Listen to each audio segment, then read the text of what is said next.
महाभारत की कहानी के कई ऐसे रोचक किस्से हैं जिनके बारे में बहुत से लोग नहीं जानते। इन्हीं में से एक है जयद्रथ के वध की कहानी, जो आप जरूर सुनना चाहेंगे। आखिर कौन था जयद्रथ? तो आपको बता दें कि जयद्रथ कौरवों की बहन दुशाला का पति था, जिसे उसके पिता ने वरदान दिया था कि अगर किसी युद्ध में कोई जयद्रथ को मारकर उसका सिर जमीन पर गिरा देगा तो मारने वाले व्यक्ति के सिर में भी विस्फोट होगा और वह भी मारा जाएगा। परंतु फिर भी महाभारत के युद्ध में अर्जुन ने जयद्रथ का वध कर दिया। अब सवाल ये उठता है कि अर्जुन उसका वध करने में कामयाब कैसे रहा।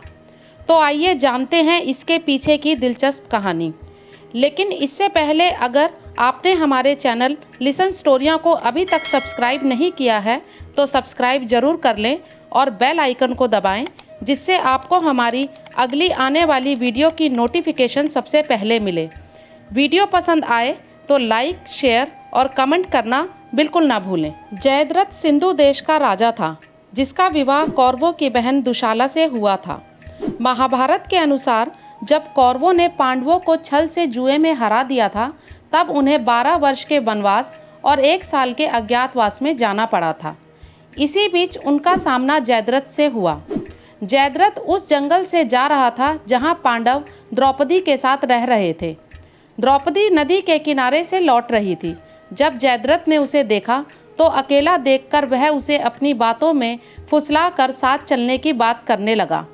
द्रौपदी ने उसे कई बार समझाया और चेतावनी भी दी, परंतु वह नहीं माना और द्रौपदी का हरण कर लिया। पांडवों को जब इस बात का पता चला तो उन्होंने जयद्रथ का पीछा किया और उसे रास्ते में ही रोक दिया।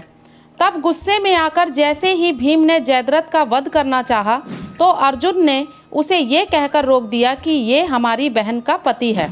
परंतु गदाधारी भीम उसे ऐसे ही कहाँ छोड़ने वाले थे। उन्होंने जयद्रथ को गंजा कर उसके सिर पर 5 चोटियाँ छोड़ दी। पांडवों द्वारा अपमानित होने के बाद जयद्रथ ने भगवान शिव की घोर तपस्या की और उनसे वरदान मांगा कि वो पांडवों को पराजित कर सके। भगवान शिव उसकी तपस्या से खुश तो हो गए, परंतु बोले कि पांडवों को हराना या उन्हें मारना किसी के बस में नहीं है। लेकिन एक दिन वह युद्ध में अर्जुन को छोड़कर बाकी चारों भाइयों पर भारी पड़ेगा। महाभारत के युद्ध में जयद्रथ इसी वरदान से अभिमन्यु की मृत्यु का कारण बना। हुआ ये कि जब युद्ध करते करते अर्जुन काफ़ी दूर निकल गए, तभी अभिमन्यु ने भी चक्रव्यूह में प्रवेश किया, जो कौरवों द्वारा रचा गया था। कहते हैं जब अभिमन्यु सुभद्रा के गर्भ में था तभी चक्रव्यूह को भेदना सीख गया था, लेकिन उससे बाहर कैसे निकलना है वो ये नहीं जानता था। अभिमन्यु के चक्रव्यूह में जाने के बाद उसे चारों ओर से घेर लिया गया। उसके पीछे भीम सहित बाकी 3 पांडव भाई उसमें प्रवेश नहीं कर सके, क्योंकि अकेले जयद्रथ ने ही सबको प्रवेश करने से रोक लिया। अभिमन्यु को घेरने के बाद जयद्रथ सहित कुछ योद्धाओं द्वारा निर्मम तरीके से उसकी हत्या कर दी गई। ऐसे में जब अर्जुन वापस लौटे तब तक अभिमन्यु मारा जा चुका था। अर्जुन को जब ये खबर मिली तो उन्होंने प्रण लिया कि अगले दिन वो जयद्रथ का या तो शाम तक वध कर देंगे या फिर अग्नि में समाधि ले लेंगे। फिर क्या था, कौरवों ने अगले दिन जयद्रथ को छुपा दिया, क्योंकि वे जानते थे कि अगर जयद्रथ नहीं मरा तो अर्जुन अपने आप समाधि ले लेंगे और वे आसानी से युद्ध जीत जाएंगे। परंतु भगवान कृष्ण ने जब देखा कि सूर्यास्त होने वाला है, तब उन्होंने एक माया रची। श्री कृष्ण ने अपनी माया से सूर्य देव को बादलों से इस प्रकार ढक दिया जैसे शाम हो गई। ये देख कौरव जयद्रथ और उसकी रक्षा करने वाले खुश हो गए। जयद्रथ तभी अर्जुन के रथ के ठीक सामने जाकर खड़ा हो गया और जोर जोर से हंसने लगा। इसके बाद श्री कृष्ण भगवान ने एक बार फिर अपनी माया दिखाई और सूर्य देव बादलों से बाहर आ गए।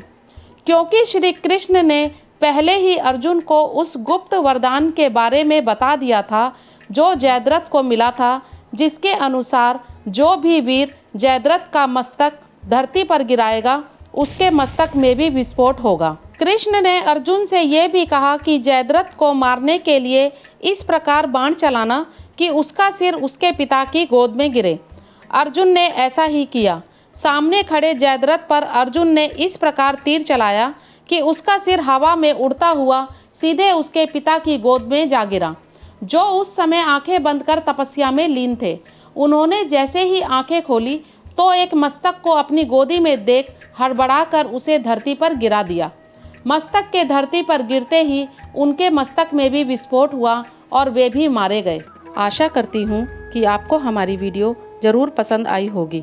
तो चलते चलते हमारी वीडियो को लाइक करें, शेयर करें और हाँ, हमारे चैनल लिसन स्टोरियाँ को सब्सक्राइब करना बिल्कुल ना भूलें।